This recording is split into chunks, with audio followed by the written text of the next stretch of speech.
এই পৃথিবীটা আল্লাহ পাক আমাদেরকে দিয়েছেন, আমাদেরকে প্রেরণ করেছেন পরীক্ষা স্বরূপ। কি স্বরূপ বলেন? পরীক্ষা স্বরূপ। আল্লাহ পাক বলতেছেন, বিসমিল্লাহির রহমানির রহিম, ওয়ালা নাবলুয়ান্নাকুম বিশাইইম মিনাল খাউফি ওয়াল জুই ওয়া নাকসিম মিনাল আমওয়াল, যে আমি অবশ্যই তোমাদেরকে পরীক্ষা করব বেশ কয়েকটি মাধ্যমে। যেমন আমি তোমাদের সম্পদকে মাঝে মাঝে ধ্বংস করে দেব, ক্ষতিগ্রস্ত করব, তোমাদের স্বাস্থ্যকে ক্ষতিগ্রস্ত করব, তোমাদের ছেলে মেয়ের ক্ষতি হবে, টাকা পয়সার ক্ষতি হবে, এরকম বিভিন্ন রূপ বলা দিয়ে আমাদেরকে আল্লাহ পাক পরীক্ষা করবেন। আচ্ছা বলেন, আমরা এরকম বিপদে পড়ি কিনা? পড়ি না? আমাদের মাঝে এমন লোক আছে যার পা নাই, আছে কিনা বলেন? কিন্তু পা ছিল এক সময়, এখন পা নাই। এটা একটা বিপদ না? এমন অনেক মানুষ রয়েছে যাদের হাত ছিল, এখন হাত নাই কোনো কারণে, দুর্ঘটনায়। আমি একটা ভিডিও দেখেছি, কিছুদিন আগে দুর্ঘটনা হইল সরকারের পতনের সময়। একটা মানুষের এই নাক মুখ এক হয়ে গেছে, কেমন যে বিভৎস দেখায়, এটা কিন্তু একটা বিপদ। এরকম পৃথিবীতে আমরা অনেক মানুষ রয়েছে, প্রত্যেকের বিপদ রয়েছে। এই বিপদে আমাদেরকে ধৈর্য ধারণ করতে হবে, সবর করতে হবে, তাহলে আমরা সওয়াব পাব। বিপদ আসবেই, আমরা ধৈর্য ধারণ করি আর না করি, আমরা আল্লাহর প্রতি খুশি হই আর অখুশি হই, বিপদ কিন্তু আসবেই। যদি আমরা অসন্তুষ্ট হই, অখুশি হই, তাহলে কিন্তু এই বিপদে কষ্ট করব খালি খালি, আমাদের কোনো সওয়াব হবে না। কিন্তু যদি আমরা আল্লাহর উপর তাওয়াক্কুল করে, আলহামদুলিল্লাহ আল্লাহ পাক যেভাবে রাখছেন আমি এভাবেই আলহামদুলিল্লাহ, এরকম যদি আমরা বলি, খুশি হই, বিপদ আল্লাহ পাক দিয়েছেন, আল্লাহ পাক নিয়ে যাবেন, আমার কোনো আল্লাহ পাকের প্রতি অভিযোগ নাই, আমি অসন্তুষ্ট না। যদি আমরা এরকম হই, আমাদের কথাবার্তা আচরণ যদি এরকম থাকে, ইনশাল্লাহ আমরা অবশ্যই সওয়াব পাব। চিন্তা করছেন, আল্লাহ পাক বিপদ দিয়েছেন আমাদেরকে, বিপদে আমরা ধৈর্য ধারণ করিব, আল্লাহ পাক আমাদেরকে সওয়াব দান করবেন। বলি সুবহানাল্লাহ। হাজিরিন, হাদিস শরীফে আসছে, আল্লাহর হাবিব রাসূলুল্লাহ সাল্লাল্লাহু আলাইহি সাল্লাম ইরশাদ করতেছেন, যদি কোনো ব্যক্তির উপর বিপদ আসে,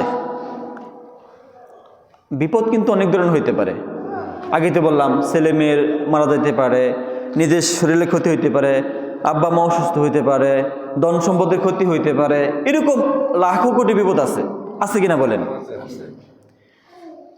যে যদি কোনো ব্যক্তির উপর বিপদ আসলো, বিপদ আসার পরে সেই ব্যক্তি আল্লাহ পাকের উপরই তাওয়াক্কুল করলো, ভরসা করলো, এবং সেই ব্যক্তি বলল যে আল্লাহ পাক আমাকে যেভাবে রাখছেন আলহামদুলিল্লাহ, মানে সন্তুষ্টি প্রকাশ করলো, আল্লাহ পাকের আনুগত্য থেকে নিজেকে সরিয়ে নিল না, অর্থাৎ আল্লাহ পাকের ইবাদত বন্দেগী চালিয়ে গেল বিপদ অবস্থায়। আল্লাহর হাবিব বলতেছেন, তাহলে ওই ব্যক্তি আল্লাহর কাছে হাত তুলে মুনাজাত করে চাওয়ার আগে আল্লাহ পাক তার মনের সকল আশা আকাঙ্ক্ষা পূর্ণ করে দিবেন। সুবহানাল্লাহ। চিন্তা করছেন?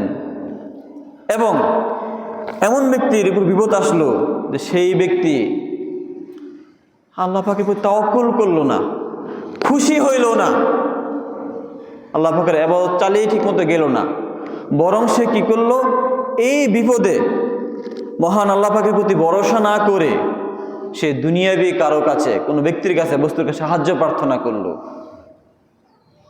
হাদিসে বলা হয়েছে যে এই ব্যক্তি থেকে আল্লাহ পাক আসমানের সকল দরজা বন্ধ করে দিবেন। বলি নাউজুবিল্লাহ। অর্থাৎ কি, আল্লাহ পাক তার থেকে রহমতের দরজাগুলো বন্ধ করে দিবেন, আল্লাহ পাক রহমত ওই ব্যক্তির প্রতি আসবে না। একটু কল্পনা করুন তো, যদি আল্লাহ পাকের রহমত না আসে কোনো বিপদে আমাদের কাছে, আমাদের কোনো পথ আছে? কোনো পথ আছে পৃথিবীতে? এই পৃথিবীতে কোনো পথ আমাদের নাই যদি আল্লাহ পাকের রহমত না থাকে আমাদের জন্য। হাজিরিন, হাদিসে এমনও আসছে যে মনে করেন সারা পৃথিবীর মানুষ মিলে আমার উপকার করতে চাইতেছে, সারা পৃথিবীর সমস্ত মানুষ আমার আপনার ততটুকু উপকার করতে পারবে যতটুকু উপকার আল্লাহ পাক লিখে রাখছেন তকদিরে। বলি সুবহানাল্লাহ। এর বেশি উপকার কেউ করতে পারবে না। যদি আল্লাহ পাক এমন লিখে থাকেন যে কেউ উপকার করতে পারবে না, তাহলে সবাই চেষ্টা করেও ওই ব্যক্তির একটু উপকার করতে পারবে না। চিন্তা করছেন? আবার বলা হয়েছে যে সারা পৃথিবীর সমস্ত মানুষ মিলে যদি চায় কোনো ব্যক্তির ক্ষতি করবে, ব্যক্তির ততটুকু ক্ষতি করতে পারবে যতটুকু আল্লাহ পাক লিখে রাখছেন। আর যদি আল্লাহ পাক কোনো ক্ষতি না লিখে থাকেন, তাহলে সবাই মিলেও কোনো ক্ষতি করতে পারবে না। সুবহানাল্লাহ। চিন্তা করছেন? তাহলে বলুন তো আমরা কার প্রতি ভরসা করব? আল্লাহর প্রতি ভরসা করব। আল্লাহর প্রতি ভরসা করা ছাড়া আমাদের দ্বিতীয় কোনো পথ নাই। কি বলেন, আছে? কোনো পথ নাই। অনেক সময় দেখবেন খালি ক্ষতি আর ক্ষতি, ক্ষতি আর ক্ষতি, লাভ হইতেছে না। ওই সময় আপনি মন খারাপ করবেন না। যদি আপনি ইমানদার হয়ে থাকেন, যদি আমাদের ভিতরে আল্লাহ পাকের প্রতি ইমান থাকে, তাহলে আমরা অবশ্যই ধৈর্য ধারণ করব।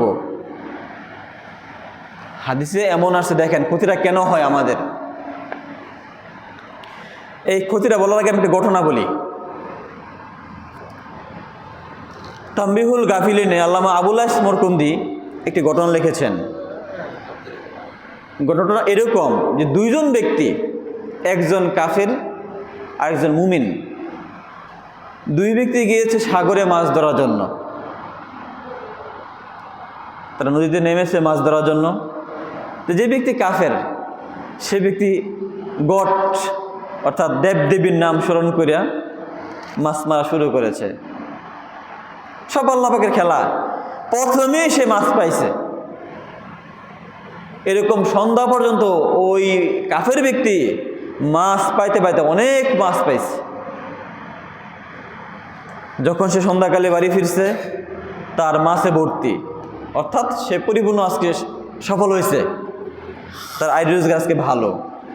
কিন্তু অপর যে মুমিন ব্যক্তি, এই ব্যক্তি আল্লাহ পাকের নাম নিয়ে কাজ শুরু করেছে, মাছ ধরতে শুরু করেছে। সে সারাদিন কোনো মাছ পায় নাই।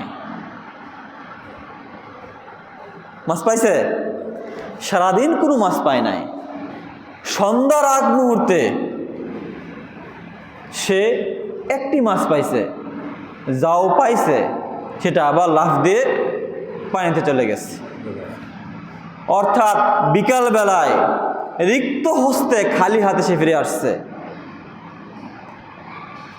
এখন এই মুমিন বান্দার কাছে যে ফেরেশতা আছে, এই ফেরেশতার খুব কষ্ট লাগতেছে। আল্লাহ, তোমার এই মুমিন বান্দা তোমার নামে কাজ শুরু করলো,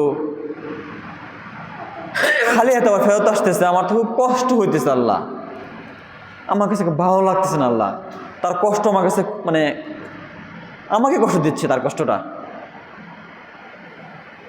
বিকালবেলা যখন এই ফেরেশতা ডিউটি শেষ, আল্লাহ পাকের দরবারে চলে গিয়েছে।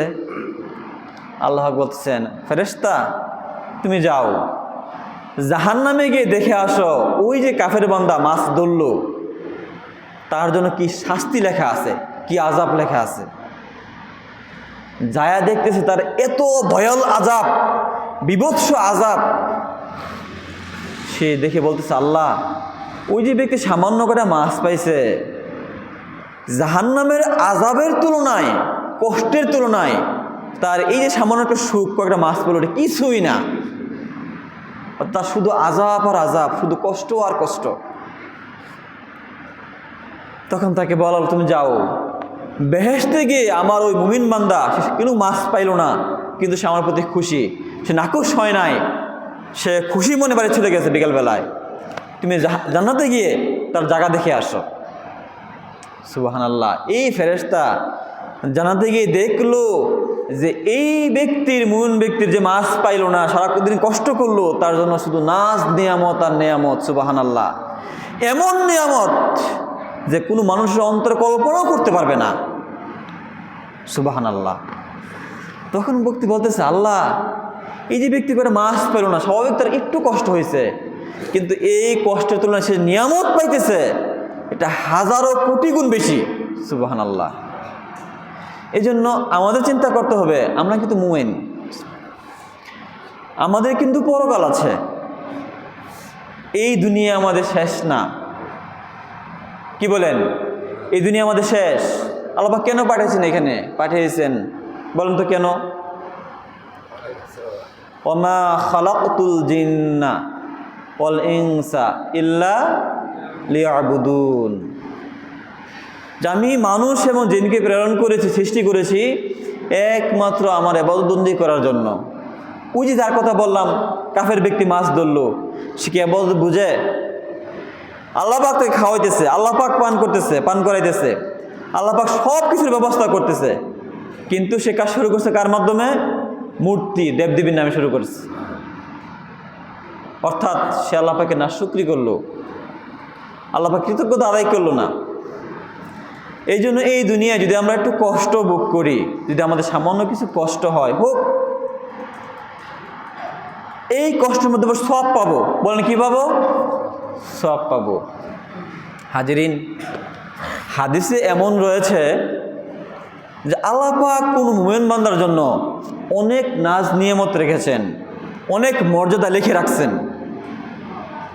এখন সেই মর্যাদা পাওয়ার জন্য মুমিন বান্দাকে কিছু আমল করতে হয়, কিন্তু বান্দার আমলের ত্রুটির কারণে অথবা আমল করতে পারতেছে না, সে আমল দ্বারা সে তার স্থানে, মর্যাদার স্থানে পৌঁছতে পারতেছে না, তখন আল্লাহ পাক এই বান্দাকে বিপদ দেন।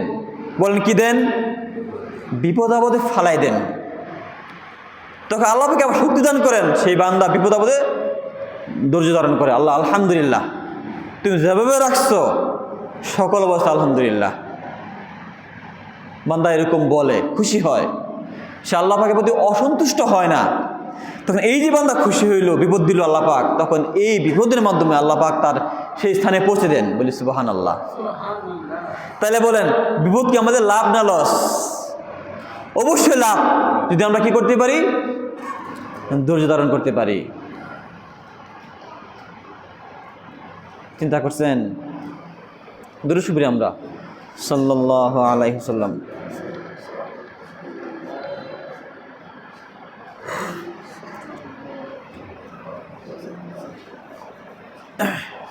আমরা মানুষ, ইবাদত করতে হয়। হাদিসে বলা হয়েছে যে আনতা আবুদাল্লাহ কান্নাকা তারাহু। বুখারী মুসলিমের হাদিস, যে আনতা আবুদাল্লাহ, তুমি আল্লাহ পাকের ইবাদত বন্দেগী করো। কিভাবে? কান্নাকা তারাহু, যেন তুমি ইবাদত বন্দেগী করার সময় এমন খেয়াল করবা যে আল্লাহ পাককে তুমি দেখতেছ। কান্নাকা, কেমন যেন তুমি তারাহু, আল্লাহকে দেখতেছ, তুমি এরকম খেয়াল নিয়ে ইবাদত বন্দেগী করো। আচ্ছা, আমরা ইবাদত বন্দেগী করি, আমরা আল্লাহকে দেখি, এরকম খেয়াল আমাদের কয়জন হয় বলেন? নামাজের সময় খেয়াল থেকে পাট খেতে, যে বৃষ্টি আসতেছে, পাট ডুবে ফেলাইবে, খেয়াল থেকে ধানের দিকে, ধান ক্ষেত নষ্ট হয়ে যাইতেছে কিনা, থাকে কিনা বলেন? বাস্তব কথা কিন্তু এরকম হয়। কিন্তু আমাদের যে যে কর্ম করি সেখানে আমাদের মন থাকে। অনেক সময় আল্লাহ পাককে সেই পরিপূর্ণ দেখে আমরা ইবাদত বন্দেগী করতে পারি না। এরপর বলেছে ও ইনলাম তাকুন তারাহু, যদি তুমি আল্লাহ পাককে না দেখো, ফাইন্নাহু ইয়ারাকা, তুমি খেয়াল করো যে আল্লাহ পাক তোমাকে দেখতেছেন, এরকম খেয়াল করো। আমরা এরকম খেয়াল করতে পারি না। কিন্তু আমরা ইবাদত বন্দেগী করি, আমাদের ইবাদত বন্দেগী হয়ে যায় অন্য কিছুর জন্য। হাদিসে বলা হয়েছে যে কামিন আমালিন ইয়াতাসাওয়ারু বিসূরাতি আমাল আখিরা, এমন অনেক আমল রয়েছে যে আমলগুলোকে মনে হয় আখিরাতি আমল, যেমন নামাজ একটা আখিরাতি আমল, রোজা আখিরাতি আমল, দান করা কি আখিরাতি আমল, বাস্তবে কিন্তু আখিরাতি আমল। ফায়াসিরু বিহুসনিন বিসুই নিয়্যাতি মিন আমালিদ দুনিয়া, কিন্তু এই আখিরাতি আমলগুলো আমাদের খারাপ নিয়তের কারণে কি হয়ে যায়? দুনিয়াবি আমল হয়ে যায়। তাহলে কি হইতেছে? এখানে আমাদের রিয়া হইতেছে, ইখলাস ঠিক থাকতেছে না, আমাদের নিয়তে গরমিল হইতেছে, অর্থাৎ যেভাবে আমল করা দরকার আমরা সেভাবে করতে পারতেছি না। যার কারণে আল্লাহ পাক আমাদেরকে বিপদ দেন, বিপদ দিয়ে ওটাকে পুষিয়ে দেন। হাজিরিন, হাদিস শরীফে আসছে যে একদা আল্লাহর হাবিব রাসূলুল্লাহ সাল্লাল্লাহু আলাইহি সাল্লাম রুম থেকে বাইর হয়েছেন, ঘর থেকে বাহির হয়েছেন, এবং আল্লাহর হাবিব বাইরে একটা আয়াত করতেছেন। আয়াতটা কি? যে মাইয়া আমাল সুআন ইজাযা বিহি, অর্থাৎ যে ব্যক্তি কোনো খারাপ কাজ করবে, পাপের কাজ করবে, সেই পাপের কারণে আল্লাহ পাক তাকে শাস্তি দিবেন। আচ্ছা, এটা কি সুখের কথা? সুখের কথা না, শাস্তি দিবেন আল্লাহ পাক। হযরত আবু বকর বলতেছেন, ইয়া রাসূলুল্লাহ, এইখানে তো আমি আমাদের জন্য কোনো কলঙ্ক দেখতেছি না, আল্লাহ পাক শাস্তি দিবেন। তখন আল্লাহর হাবিব বলতেছেন, আবু বকর শুনো, আমরা যখন দুনিয়াতে চলাফেরা করি, হাঁটার সময় পায়ে ব্যথা পাই, হুচট খাই কিনা, আমরা অসুস্থ হই, আমাদের রোগ বালাই হয়, আমাদের ছেলেমেয়ে মারা যায়, ধন সম্পদের ক্ষতি হয়, কোনো একটা বিপদে আমার অনেক টাকা পয়সা ক্ষতি হয়ে যায়। এই যে বিপদগুলো দেখতেছ, এই সমস্ত বিপদই শাস্তি, বলে সুবহানাল্লাহ।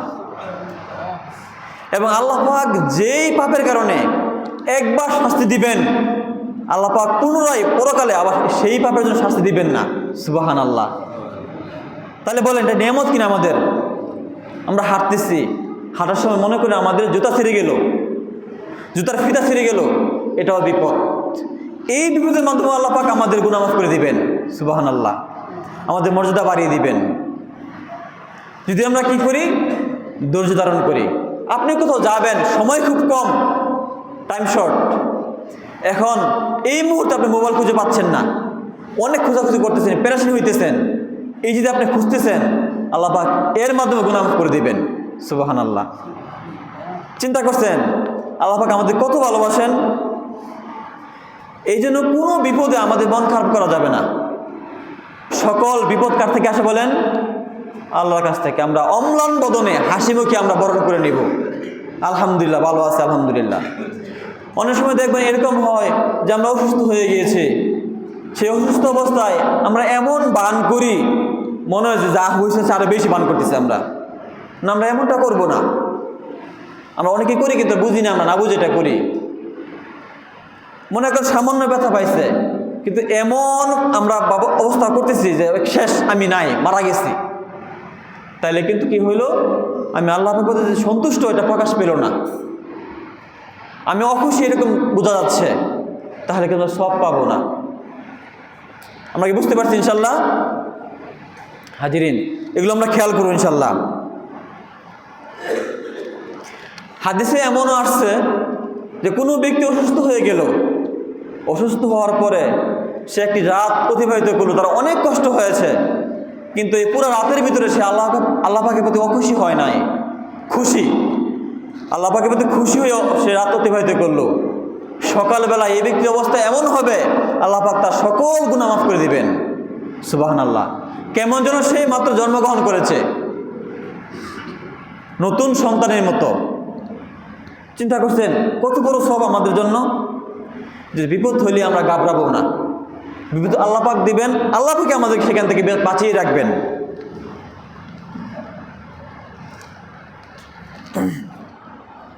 হাজিরিন, কিয়ামতের দিনে বিভিন্ন মানুষ আল্লাহ পাকের দরবারে বিভিন্নভাবে উজুর করবেন, উজুর পেশ করবেন। যেমন উদাহরণ বলি, মনে করেন কোনো ব্যক্তির অনেক সম্পদ পৃথিবীতে, এখন এই সম্পদ দেখাশোনা করার ক্ষেত্রে সে অনেক সময় ব্যয় করেছে, এখন সে আল্লাহ পাকের যেই ইবাদত করা দরকার ছিল সে করতে পারে নাই। সেই ব্যক্তি কিয়ামতের দিন বলবে, আল্লাহ আমার তো অনেক সম্পদ ছিল, আমি রাষ্ট্রীয় দায়িত্বে ছিলাম, আমার অনেক বড় দায়িত্ব ছিল, দায়িত্ব পালন করতে গিয়ে আমি আপনার ইবাদতবন্দি করতে পারিনি, আমাকে মাফ করে দিন। তখন আল্লাহ পাক এই ব্যক্তির উত্তরে হযরত সুলাইমান আলাইহিস সালামকে পেশ করবেন। কাকে বলেন? সুলাইমান আলাইহিস সালামকে। বলা হবে, তোমার যে রাজত্ব ছিল, তোমার যে রাষ্ট্রীয় দায়িত্ব ছিল, তোমার যে ধনসম্পদ ছিল, এর চেয়ে অনেক কোটি গুণ বেশি ছিল ওই সুলাইমান আলাইহিস সালামের। সুলাইমান আলাইহিস সালাম যেখানে সূর্য উদিত হয়, আবার যেখানে অস্তমিত হয়, এই সমগ্র পৃথিবীর শাসক ছিলেন সুলাইমান আলাইহিস সালাম, আল্লাহ পাকের নবী। এই সমগ্র বিশ্বের পৃথিবীর শাসনকর্তা হয়েও উনি আল্লাহ পাকের এতটুকুন ইবাদতে গাফিলতি করেননি, পরিপূর্ণভাবে আল্লাহ পাকের ইবাদতবন্দি করেছেন। তখন বলা হবে, তুমি যে উযর পেশ করেছ এটা মিথ্যা, কারণ তোমার তুমি সম্পদ পেয়েও, ধন সম্পদ পেয়েও, রাজত্ব পেয়েও সে তো পরিপূর্ণ করেছে আমার ইবাদত। তখন আমাকে জাহান্নামে ফেলা হবে। চিন্তা করছেন? এই যে সম্পদ থাকলেই যে আপনার ইবাদতবন্দি করবেন না, ওই উযর পেশ করা যাবে না। আমরা অনেকে এমন থাকি যে অনেক অসুস্থ, আমরা ইবাদতবন্দি করি না, চাইলে করতে পারি, একটু কষ্ট হয় করতে পারি, কিন্তু আমরা করি না। এই ব্যক্তি কিয়ামতের দিন বলবে, আল্লাহ আমি তো অনেক অসুস্থ ছিলাম, অসুস্থ হওয়ার কারণে আমি ইবাদতবন্দি করতে পারতেছি না, পারি নাই, আমাকে মাফ করে দিন। তখন আল্লাহ পাক এই ব্যক্তির উত্তরে যুক্তিতে নিয়ে আসবেন কাকে? হযরত আইয়ুব আলাইহিস সালামকে।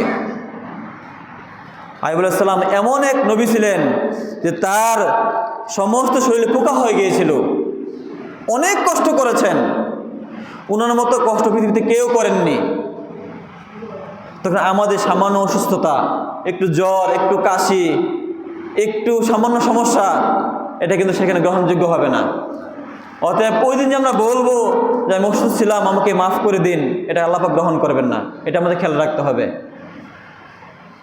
এমন দেখা যায় অনেক ব্যক্তি থাকে যে চাকরি করি আমরা কোনো মালিকের আন্ডারে, সে মালিক একটু কঠোর। ব্যক্তি বলবে, আল্লাহ আমি চাকর ছিলাম অথবা চাকরি করতাম, আমি কিছু দাস ছিলাম, আমি এই সমস্ত কারণে আপনার ইবাদতবন্দি করতে পারিনি।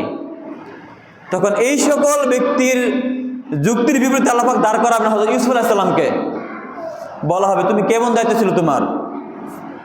হযরত ইউসুফ সে আমার নবী, সে গোলাম ছিল, তার ভাইরা তাকে কূপে ফেলে দিয়েছিল, তখন সে গোলাম হিসেবে গেছে আরেক রাজত্বে। গোলামি করা সত্ত্বেও সেই ইউসুফ কখনো আমার ইবাদত থেকে দূরে থাকেনি। সে তার মালিক দায়িত্ব পালন করেছে, একই সাথে সে আমার দায়িত্ব পালন করেছে।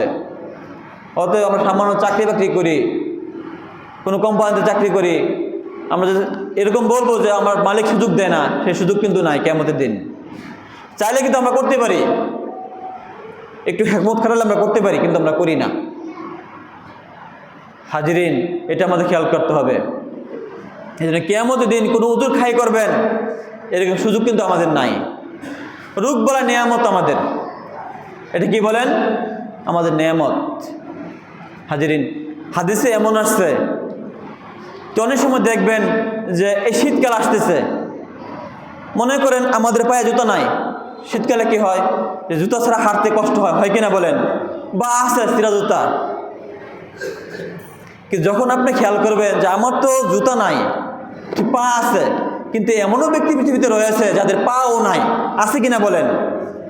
তখন দেখবেন যে আপনার এই কষ্ট কিন্তু থাকবে না, এই কষ্ট আর কষ্ট মনে হবে না। এই জন্য দুনিয়াবী যে কষ্টগুলো আছে এগুলো ক্ষেত্রে খেয়াল করবেন, আপনার যে নিচে কে আছে তাদেরকে খেয়াল করবেন। মনে করেন আপনার একটা ভালো ঘর নাই, কোনো একটা ঘর মোটামুটি আছে, থাকতে পারতেছেন, কিন্তু এমন তো অনেক ব্যক্তি রয়েছে যার কোনো ঘরই নাই, আছে কিনা বলেন? যদি আমরা বিভিন্ন স্টেশনে যাই, কমলাপুর, তারপরে সদরঘাট, গাবতলী, যদি আমরা যাই দেখবেন যে অনেক মানুষ আছে শুয়ে আছে রাস্তাঘাটে, তার স্বাভাবিক ঘরটা পর্যন্ত নাই। জিজ্ঞাসা করবেন তার বাড়ি সে বলতে পারে না। বহুত মানুষ আছে এরকম। এই জন্য দুনিয়াবী কষ্টের ক্ষেত্রে খেয়াল করবেন কার দিকে? আমার যে নিচে যে আছে তার দিকে খেয়াল করবেন। আর আখিরাতে যে বিষয়গুলো আছে, যে আমল, আখলাক, চরিত্র, অনেক সময় শয়তান কি দেয় আমাদেরকে, অহংকার দেয়, এই তুই তো অনেক আমলদার, তুই তো নিয়মিত দান করস, তুই তো নফল ইবাদত করস, রোজা রাখস, তো অনেক আমল, এরকম শয়তানকে আমাদেরকে বলে। তখন খেয়াল করো আপনার সে উপরে কি আছে, যে আমি তো মাত্র 5 টাকা দান করে দিনে, কিন্তু এমনও ব্যক্তি আছে যা উপার্জন করে অর্ধেক দিয়ে দেয়। আছে কিনা বলেন? আছে। মনে করেন আপনি সপ্তাহে একটা রোজা রাখেন, নফল রোজা, দিনে মনে করেন 4 রাকাত নফল পড়েন, তাহাজ্জুদ পড়েন না। শয়তান বলতে তুই অনেক ইবাদত গুজারা বান্দা, তোর অনেক ইবাদত, চিন্তা করিস না, তুই বেহেশতে যাইবি, ইবাদত আর করার দরকার নেই, থাম। তখন খেয়াল করবেন যে পৃথিবীতে এমন ব্যক্তি রয়েছে জীবনে যা তাহাজ্জুদ নামাজ বাদ যায় না। আছে কিনা বলেন? আমার এক বন্ধু আছে, সে এমন ইবাদত করে, সে প্রত্যেকদিন তাহাজ্জুদ পড়ে, এশরাক, আওয়াবিন, চাষ, এরকম যা আছে প্রত্যেকদিন সব আদায় করে। চিন্তা করছেন? এগুলো আমরা খেয়াল করবো ইনশাল্লাহ। অর্থাৎ আমলের ক্ষেত্রে, সুখের ক্ষেত্রে, দুনিয়া আখিরাতি বিষয়গুলো খেয়াল করবো আমরা, আমার উপরে কে আছে। আর কষ্টর দিকে, কষ্ট, দুঃখ, কষ্ট, রোগবালাই, অভাব অনটন, এদিকে খেয়াল করবো আমার নিচের দিকে কে আছে। তাহলে দেখবেন আপনার কষ্ট আর কষ্ট মনে হবে না। হাজিরিন, একটি হাদিস বলে আজকে আলোচনা শেষ করব। কিয়ামতের দিন মনে করেন দুনিয়াতে যে ব্যক্তি অনেক সুখ স্বাচ্ছন্দ্য ছিল, জীবনে কিন্তু সে কষ্ট করে নাই, এমন সুখ তার ছিল, এই ব্যক্তিকে জাহান্নামে নেওয়া হবে। জাহান্নামে নিয়ে তাকে সে আগুনে চুবানো হবে, আগুনে ডুব দেওয়ানো হবে, তো আবার নিয়ে আসা হবে। তখন বলা হবে, বলো তুমি দুনিয়াতে কি কি সুখ ভোগ করেছ, দুনিয়াতে তুমি কেমন আনন্দে ছিলা? তখন এই ব্যক্তি বলবে, আল্লাহ আমি দুনিয়াতে কিন্তু আনন্দই করিনি, আমার শুধু কষ্ট আর কষ্ট ছিল। অর্থাৎ পরকালে কষ্ট তুলনায় দুনিয়ার সুখ কিন্তু কিছুই না, সে দুনিয়ার স্বাভাবিক সুখ ভুলে যাবে।